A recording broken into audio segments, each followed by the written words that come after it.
Good morning students. हम आर्थिक भूगोल के अंतर्गत पिछले दो टॉपिक पढ़ चुके हैं और उसमें हमने आर्थिक भूगोल का अर्थ, विभिन्न विद्वानों द्वारा दी गई परिभाषाएं, उन परिभाषाओं के आधार पर आर्थिक भूगोल की विषय वस्तु को समझने का प्रयास किया। इसके साथ हमने आर्थिक भूगोल के उद्देश्य और उसकी प्रकृति पर भी अगले वीडियो में हमने चर्चा की थी। आज हम अपने इस टॉपिक में आर्थिक भूगोल की विषय वस्तु या विषय क्षेत्र अर्थात अध्ययन क्षेत्र को समझने का प्रयास करेंगे। हम जानते हैं कि आर्थिक भूगोल मानव भूगोल की ही एक मुख्य शाखा है।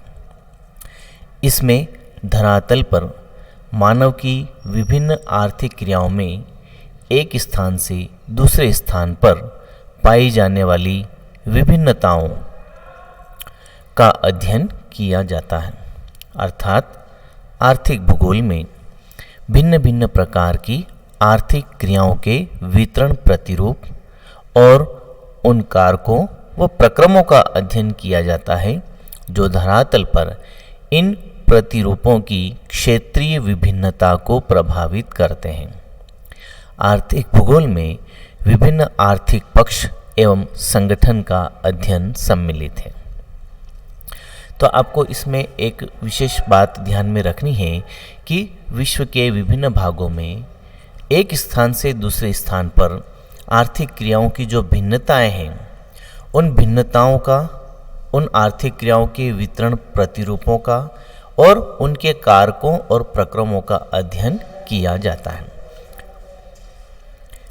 आर्थिक भूगोल का जो विषय क्षेत्र है वो काफ़ी व्यापक है और इसके विभिन्न पक्षों का अध्ययन भिन्न भिन्न शाखाओं के अंतर्गत किया जाता है, या हम यूँ कह सकते हैं कि इसके विस्तृत स्वरूप को विशेष अध्ययन हेतु अलग अलग ब्रांचेस या शाखाओं में बांटा गया है।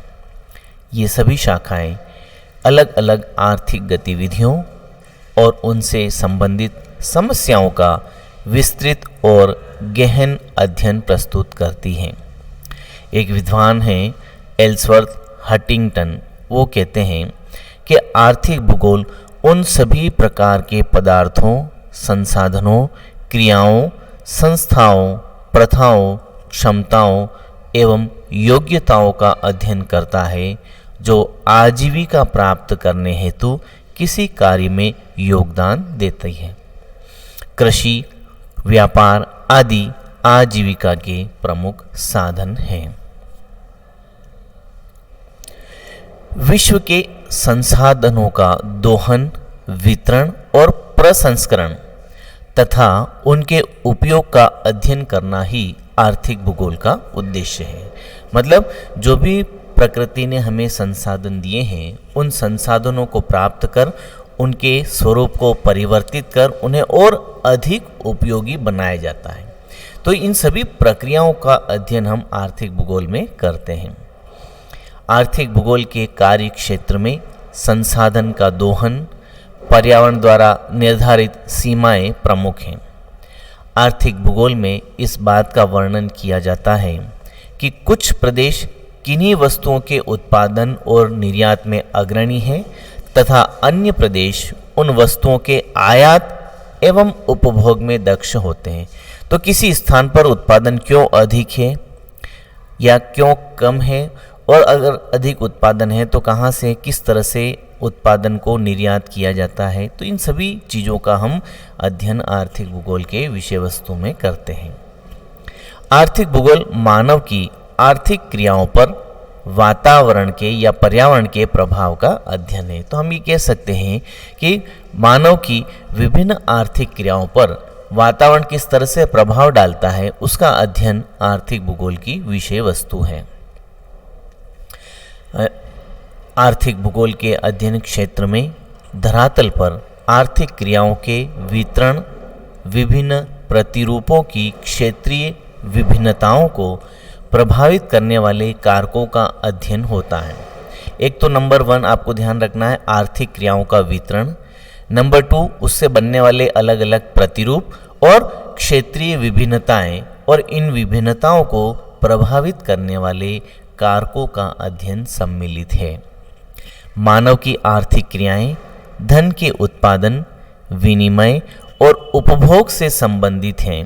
अतः आर्थिक भूगोल के अध्ययन क्षेत्रों को हम 3 मुख्य भागों में बांट सकते हैं। कौन कौन से 3 भाग? नंबर 1 प्राकृतिक संसाधन, उनकी मात्रा, उनकी गुणवत्ता, उनका वितरण। नंबर 2 मानव संसाधन, उसकी कुशलता, दक्षता, मात्रा। और नंबर 3 विभिन्न प्रकार की आर्थिक क्रियाएं, उनकी विशेषताएं, उनका वितरण और अन्य से संबंध। तो मुख्य रूप से हमको इनको 3 वर्ड में विभाजित कर सकते हैं: प्राकृतिक संसाधन, मानव संसाधन और आर्थिक क्रियाएं। आर्थिक भूगोल में आर्थिक संसाधनों का विदोहन, विभिन्न वस्तुओं का निर्माण या उत्पादन, परिवहन, वितरण, उपभोग आदि कैसे किया जाता है का अध्ययन सम्मिलित है। अब आप ये देखेंगे कि विदोहन, निर्माण, वितरण और उपभोग ये सभी विभिन्न आर्थिक क्रिया है। हम विदोहन करते हैं, संसाधनों को प्रकृति से प्राप्त करते हैं, वो हमारा प्राथमिक कार्य होगा। जब उन्हीं संसाधनों से उन वस्तुओं का निर्माण करते हैं, उसके रूप को बदलते हैं, वो द्वितीय कार्य हो गया। और फिर हम उसका वितरण करते हैं, अन्य स्थानों पर पहुंचाते हैं, व्यापार करते हैं, तो ये तृतीयक कार्य हो गए। तो इस तरह से हम इन माध्यम से प्राथमिक, द्वितीयक, तृतीयक आदि विभिन्न आर्थिक क्रियाओं के अध्ययन को दर्शाते हैं।